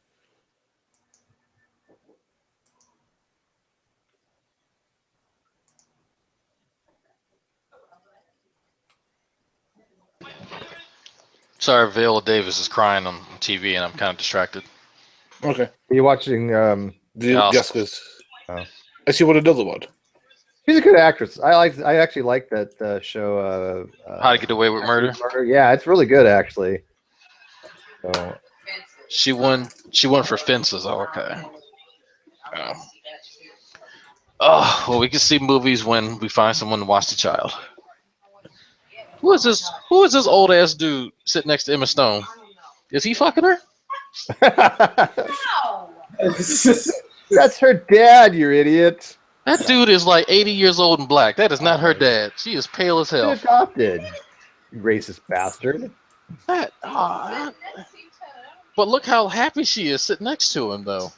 Well, I mean, Morgan Freeman's old and black. I'd be happy to sit next to him. What are you saying? Well, I would too, but I don't even know who that guy is. Who is he? What are you watching? The Oscars. Oh.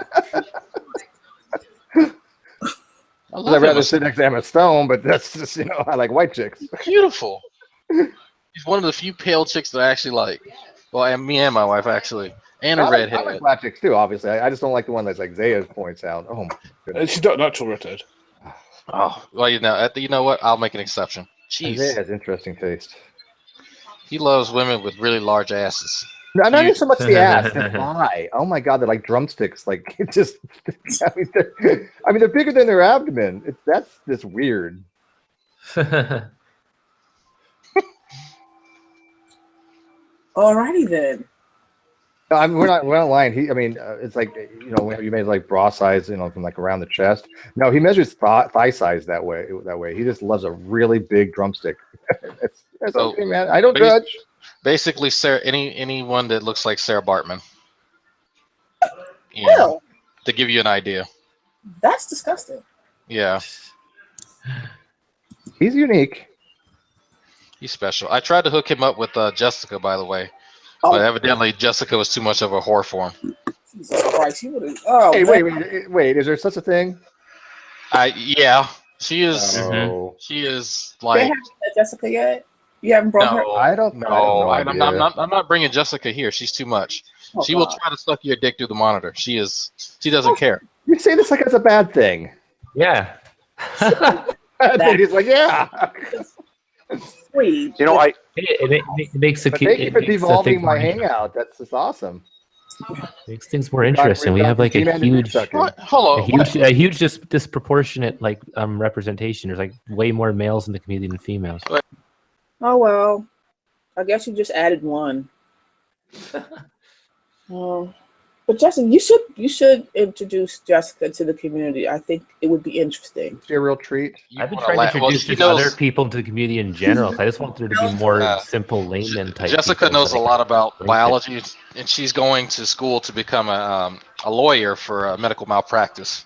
Very educated, but she's very interesting. Morally questionable. Very hood. Let's say that. Very hood. Very hood. I don't know. A lawyer. A lawyer for medical malpractice that is representing plaintiffs. Yeah. Oh, really? There's no such thing. I got to tell you.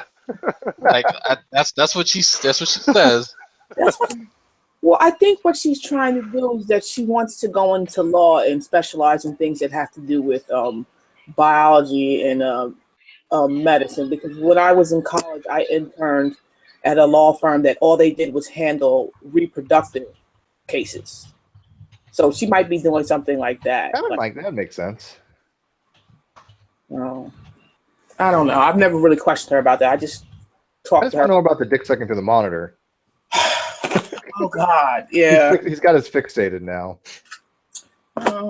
You can't just leave us hanging.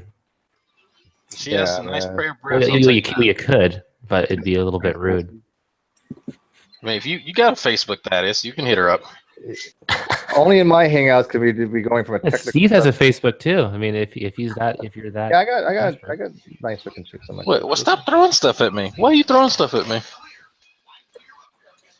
Because you can't be thinking at the moment. Because I said she has a nice pair of breasts. That's why I got some thrown at me. What about that? You should have things thrown at you. You only say the things when your wife isn't around, dumbass. I'm just speaking the truth. You're not allowed to say those kind of things when you're single. Women don't care about the truth. just through your head, especially when you're married. It ain't about the truth. Yeah. Misogynist. Mitch, Oh, what are they talking about in the These kids outside these chat? days. At least you're getting shit thrown at you for the stuff you said. I've been beat up for stuff that I did in someone else's dream. I've had that. I know what you mean. I've had that happen. I've had girls do that. Oh, I had a dream you do this. I'm like, what does that got the fuck to do with me? I didn't I've control gotten your that dream. a few That was times. in I didn't your ask- stupid didn't head. astral I didn't do project it. into your dream. That's funny. Maybe all your hypnagogic hallucinations are actually like real astral projections, and you somehow accidentally affected somebody else's dream. Possible, No, but highly he knew that improbable. it was a dream, but he was still mad at me for doing something that he imagined I did. Yeah. Well, you know. That wasn't the real me. I wasn't astral projecting that night. Well, I mean, if you have sex in an astral projection, which, by the way, I hate that term because I don't believe in astral projection, but in a lucid dream, are you cheating? That's a moral question. Did you guys see this being discussed? Wait, This that's was my moral question first. no. Are you cheating? Okay, I don't think so either. Okay, go ahead. It depends if it's real or not. They had this discussion on, was it Bible Thumping Wingnut or one of the after show council, whatever the hell they call it? The Council of Google Plus. Yeah. That's what they call it. Wait. No. You That's serious? what they call it. They do, and it's like a they're good all name. high and pompous and everything. It's when a I good hear name. the name, it's like the Council of Google Plus. Okay. I man. love that name. The only thing I don't like about it is that I'm jealous because I didn't think of it first. You know what? They could have it. That's good for them. But their discussion about when it's cheating or not, and Matt Slick was actually quite lucid about it, quite articulate. Like he had a lot. He'd clearly been thinking about this a lot. Like somebody asked him if masturbating was bad, and he said, "There's nothing in the Bible that says you can't, tear one off once in a while. It's no big deal." Now you're supposed to be married and thinking about your wife when you do it, and there has to be a practical reason why she can't actually be part of the process. You're separated, or she's in the hospital, or something like that. But it was really funny. But I think they did take the position that if you have a dream. That's fine because you don't control that. Although there was one guy in the room who does say when he awakes and cleans up, he's like he repents immediately, just in case. But it would be it is infidelity. Sorry. Yeah, if you are awake and you have a yank while you're thinking about somebody else, that is not cool. What? Oh. Yeah. If you're not married and you think about anybody. Well, you're not married to the person you're thinking about, so that's adulterous. And remember, their definition of adultery isn't cheating on your spouse. It is having sex with anybody who isn't your spouse.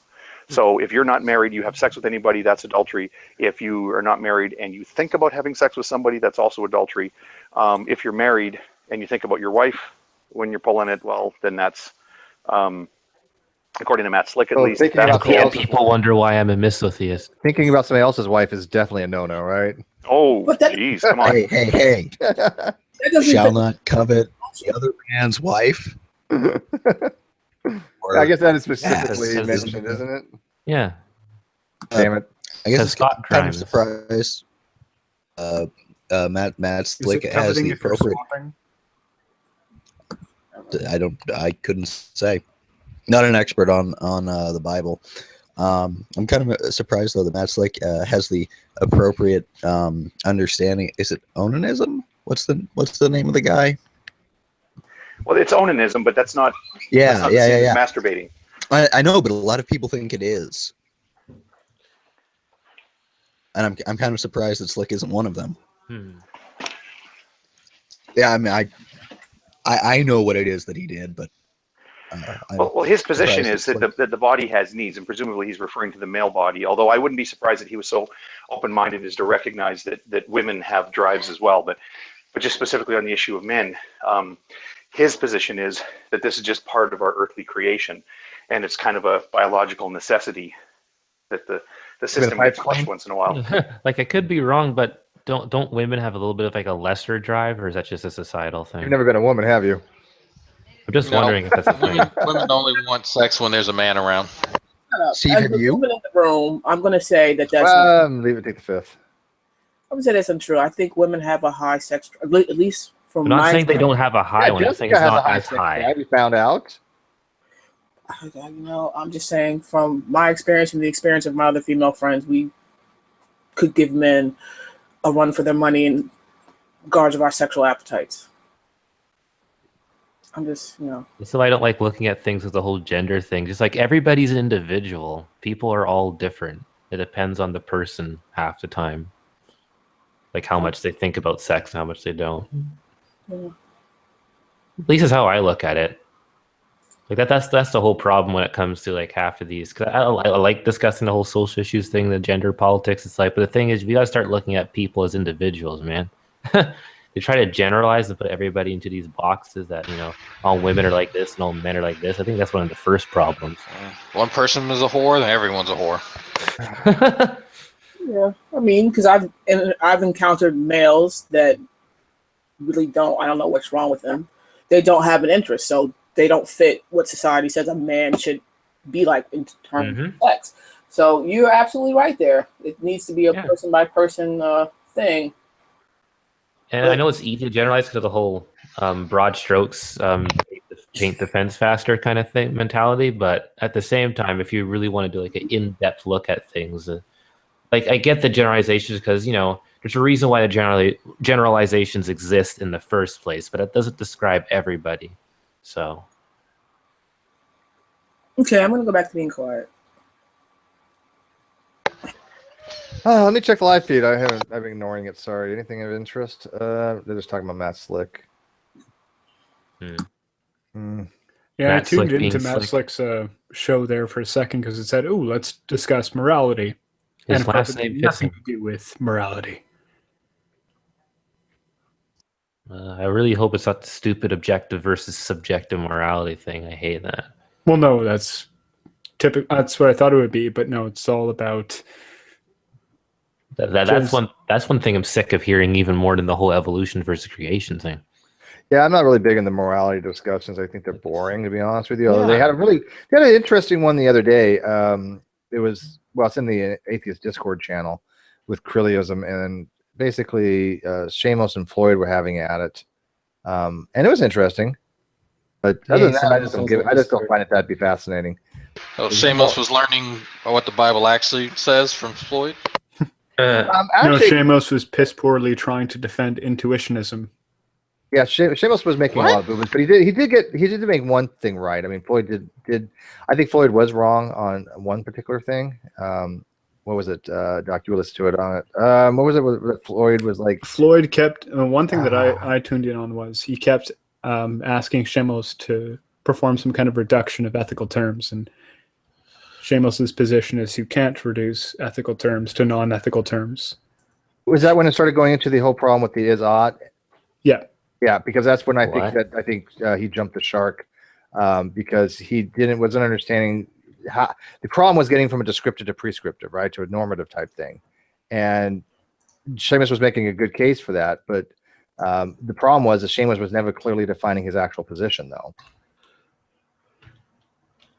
So, but it was interesting. But other than that, I don't give a fuck where you get your morals from. Look, if you're a moral person, you're a moral person. If you want to sit there and masturbate your philosophy of what considered to be morally or ethically good, great, go ahead. I don't really that much have an interest. I consider myself to be a ethical person. I may not be the most moral if you want to talk about, like certain things, but I mean, I am ethical. And if Gman wants to say, well, you get that for yourself, you're a God. He's not moral and ethical.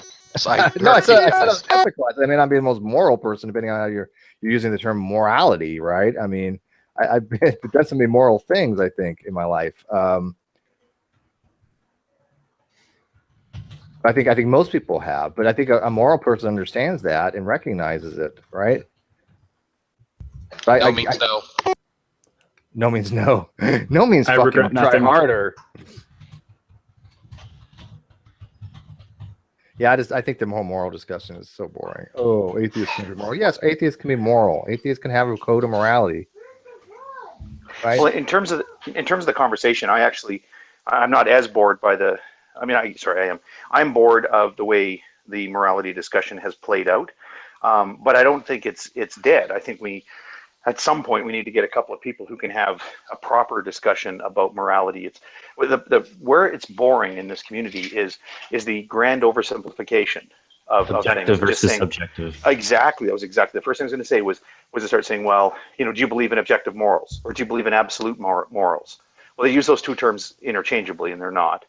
But But then there's, okay, well then where do objective then if the person says yes or no, then they either say, oh, well, if you don't believe in objective morals, well, then that means that I could, go stab your family and that's okay. And that's not at all what follows from that.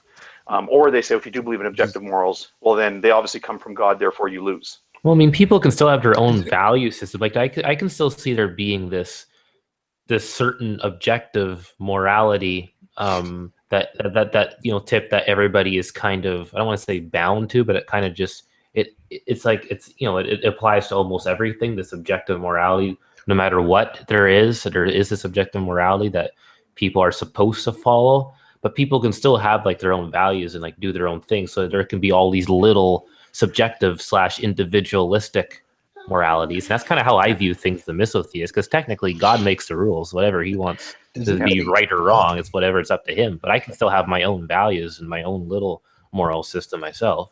Like, I think Hogtie hit the nail on the head perfectly there, which is that people try to oversimplify it and in the process show that they don't really understand the topic. It's an important topic, and that makes it something that isn't simple to grasp. Subjective doesn't mean relative. Objective doesn't mean absolute, but those terms are often conflated together. What does absolute morality even mean?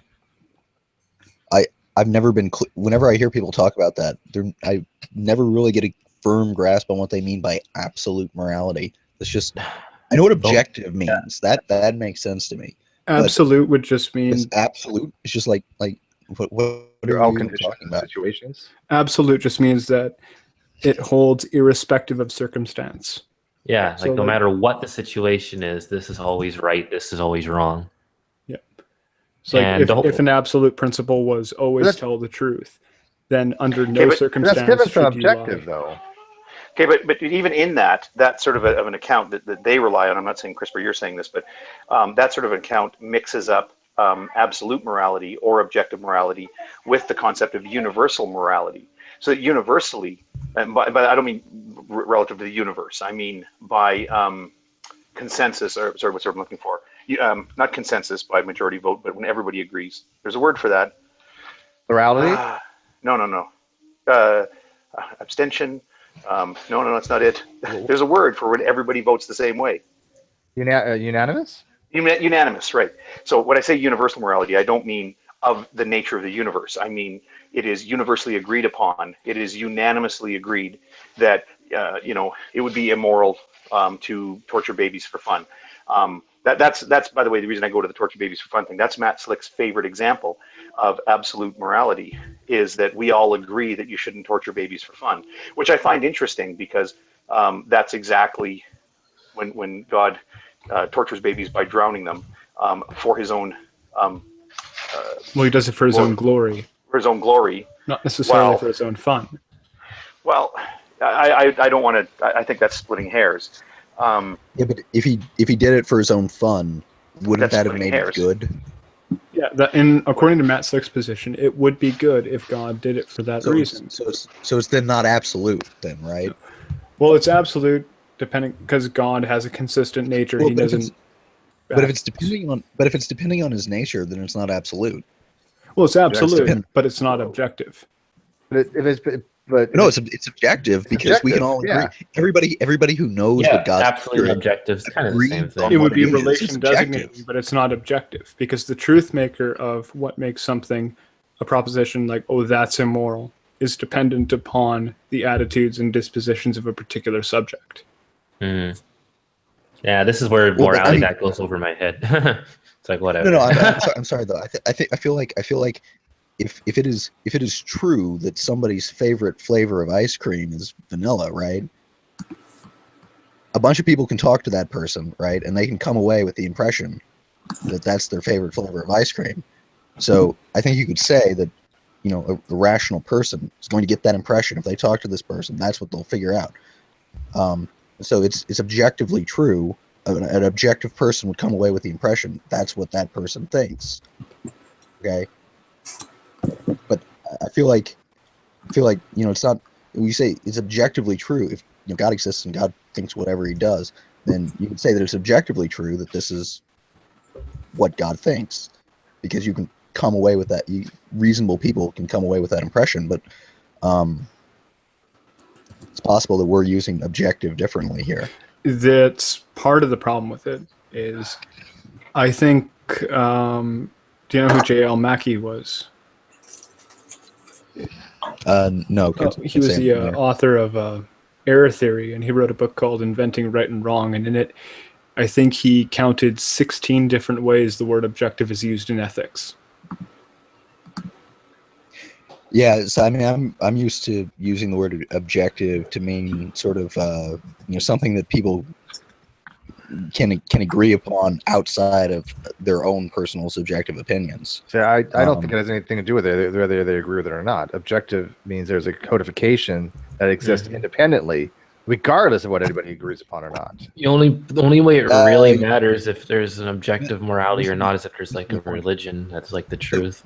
So when I say that, what I mean is if there is a core truth that then people presumably will all come to recognize that, right? As opposed to, something that's purely subjective. There's no way to get a consensus on it, right? Not necessarily. Yeah. What happens if you have somebody whose faculties are impaired that may not recognize it to be something that? Well, that's why I think I said reasonable people, didn't I? Yeah, but the objective again is a codification, regardless of you or reasonable or non-reasonable. I don't know why you would bring in the reasonability of. Well, but if you're going to talk about it that way, then the person who is unreasonable doesn't the truth, right? So to them it doesn't make any sense. They don't accept it as true. So if you're going to allow for the opinions of unreasonable people to be entered into this conversation, then I don't know how you're going to come away with it being objective.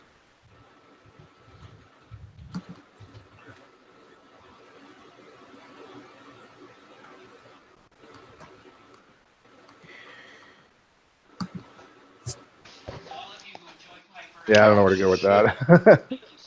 I did want to ask a question for something that was earlier pertaining to absolute morality. Can it be absolute if it evolves? If it changes? Because there was an example given of how society has agreed that doing X, Y, and Z to babies is torture and it's wrong, but that might not have been something that was always held to be wrong. So we now have that as, morally it's wrong to do that to a child, but it wasn't always like that. So is it even possible for there to be absolute morality if morals always change?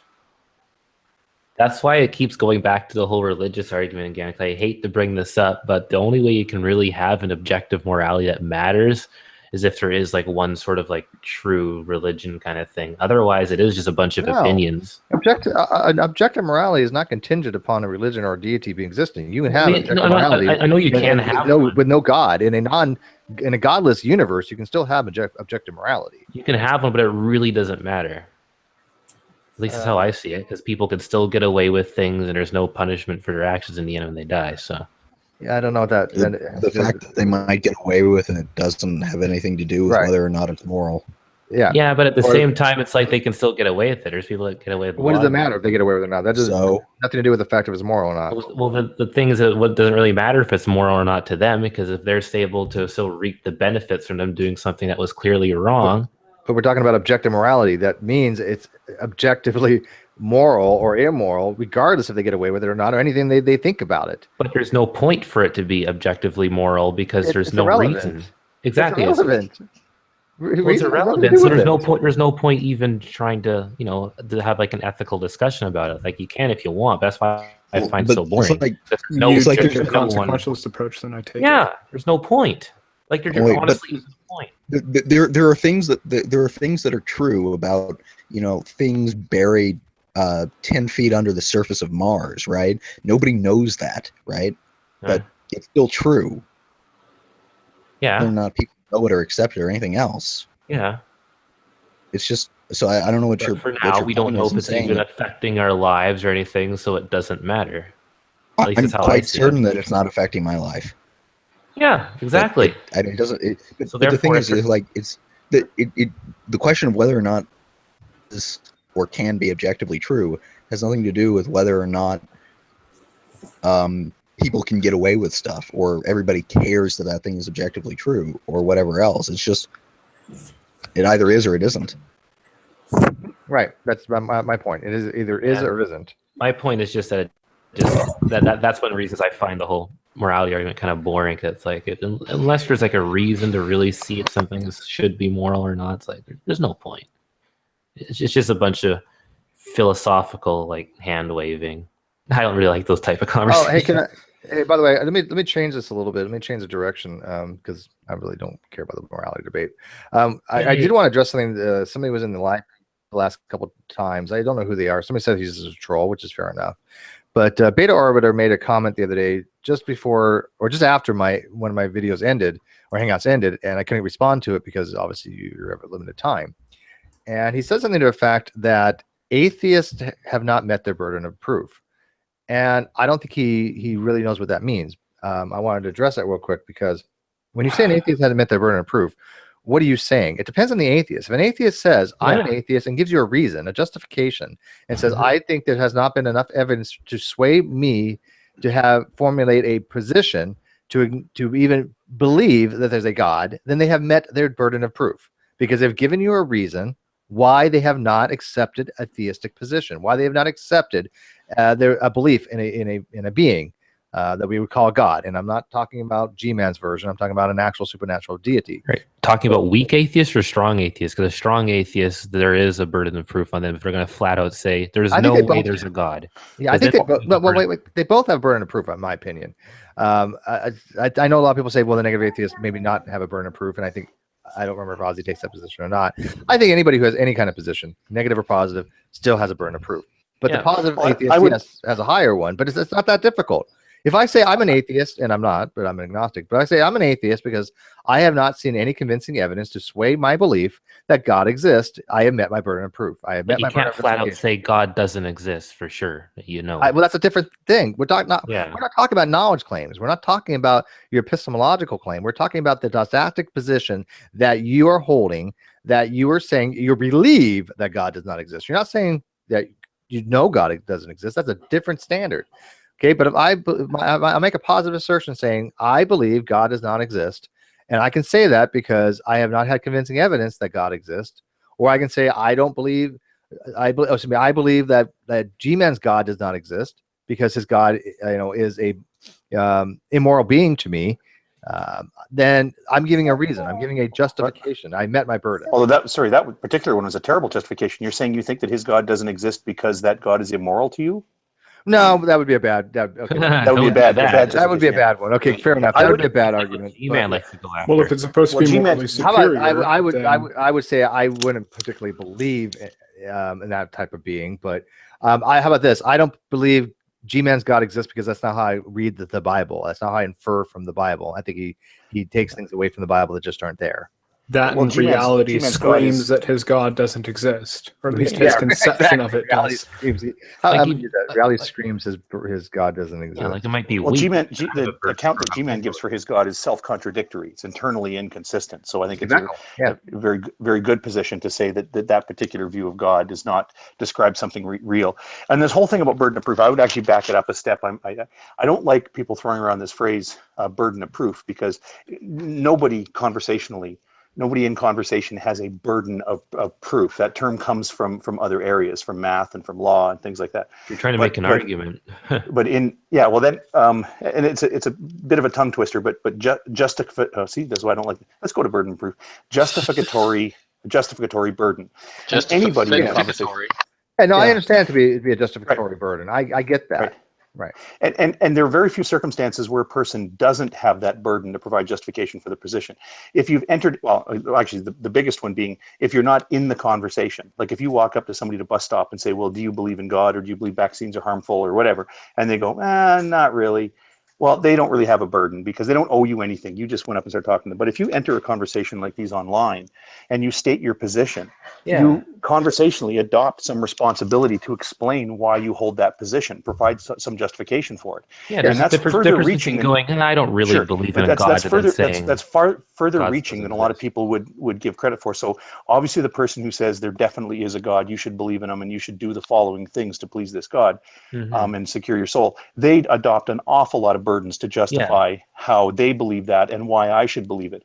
But even something like if you say, well, I don't believe your God exists, or I believe your God doesn't exist as described, then yes, of course, you would adopt a burden there.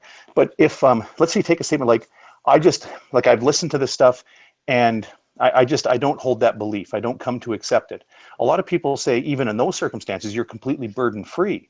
Well, conversationally, you should still be able to describe what you've heard, and in that context, what has led you to the position of not taking, even somebody who's straight up agnostic, even if they say, well, I just haven't come to a conclusion here.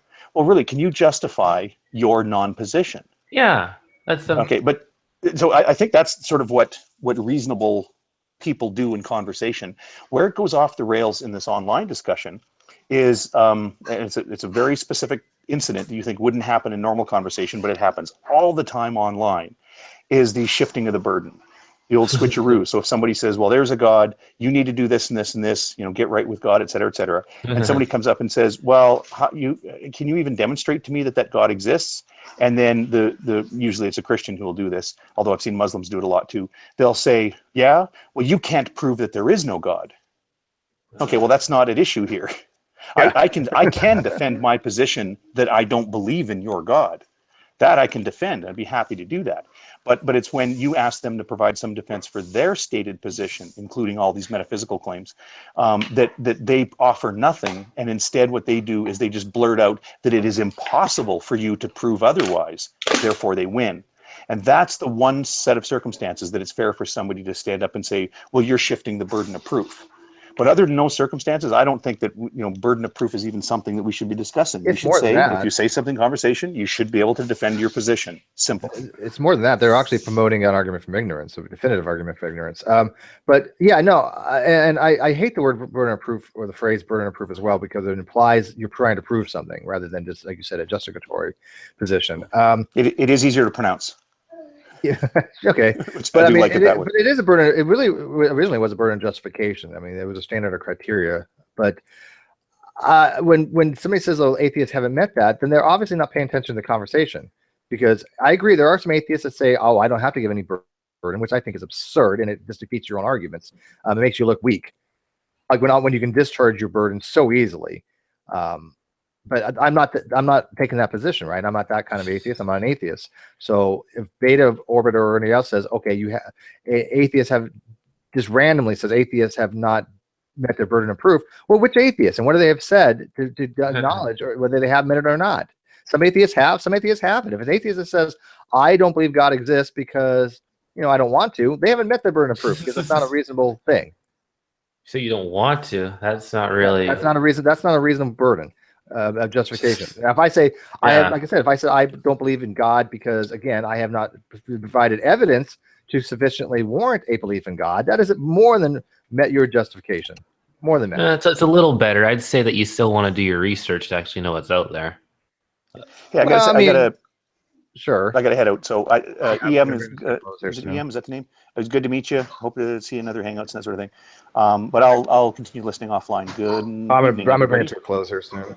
I gotta go eat, and I'm not keeping these things open too long, more than 2 or some odd hours, because people have just said they get too long. So I think 2 hours, maybe 3 most, is the limit that we're gonna be doing. But anyways, hey, EM, thank you for joining us. More than welcome to. Or sorry, coming in anytime. Subscribe, and I'll give you a notification when we're on air. So you're more than welcome to join us. If the link isn't provided, just message me, and I'll give you the link. If it not, it'll be on my G+ page, and you can find it. EM is on Facebook as well. So if you is it E or EM? It's EM. Okay, because we have somebody in the community named EM. But MK. But thanks for allowing me to. MK, yeah. No, we did have. Who was EM?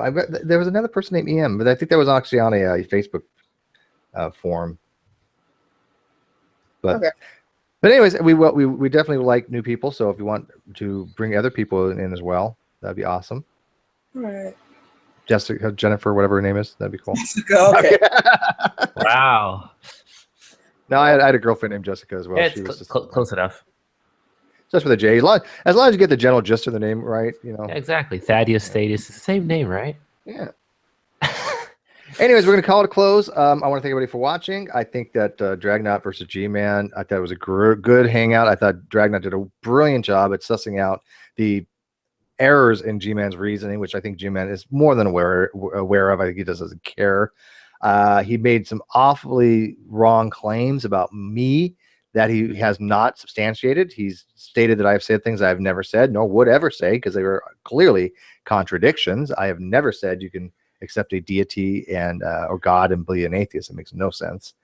And what's the other thing? Maybe because we had that after show, and that's where he's getting that from, and you were congratulating me. So therefore, since I said something and you agreed, that means that you said that's something. your position. And again, I don't think that's even your position. I think you just misunderstood what you were saying. But that has nothing to do with me. Nothing whatsoever. No offense. And then the last thing was, I think that really was a takeaway from that more than anything else is that after 3 years, G-Man still doesn't even understand the basics of what the conversations have been with Ronnie, trying to explain to him why his science is so bullshittery. That to me is the biggest thing. He still doesn't know what ATP synthase even does. He still doesn't know what ETC does. And it's like, wait, Ronnie's been trying to explain this guy to you for 3 years, and you don't even know what it does. You don't know anything. You don't even know what cellular respiration even is. So why are you even getting into these conversations, G-Man? You have no idea who's right on this or wrong. You have no ability, I think, to even learn who's right or who's wrong. So your opinion means absolutely nothing. You're pontificating on topics that you are woefully inept to pontificate upon. You're also very scared of me because he just will not engage me to provide evidence that I've asked him for. Now, again, he is banned from this room because of the blowhorn, but I'm sure we could find a neutral room. And I think I might even. He didn't even want to go to the after party after he debated me. Yeah, because he knows he can't give evidence that I've asked him for. Again, I've also asked of evidence for my supposed sock accounts. He feels like he's going to get gained up on in here too. No, probably. I've had one-on-ones on him. I've had one-on-one with him in here before. But yeah, but I mean at the time, right? Because you're inviting to this after party. There's going to be all these people coming in. It's like I don't know if I'd want to do that too if I believed something and everybody was laughing at me. I think he's kind of used to that, but you made me lose my train of thought. Oh, hate that. Oh, God damn it, Thaddeus. Sorry. You never let people finish their train of thought. I mean, I'm just on a roll, and you just keep interrupting me. So I guess it really doesn't matter now. Anybody else got any final thoughts? All right, so nope, that's it. I think Drag, you did wonderful. You did great. I know he's going to go on his channel now, going, "Oh, look, I destroyed the atheist Drag," but he's so full of shit. He didn't destroy anything. He came across as a complete idiot, like he usually does. So, anyways, I'm going to end the feed, and I'll see you guys tomorrow, probably.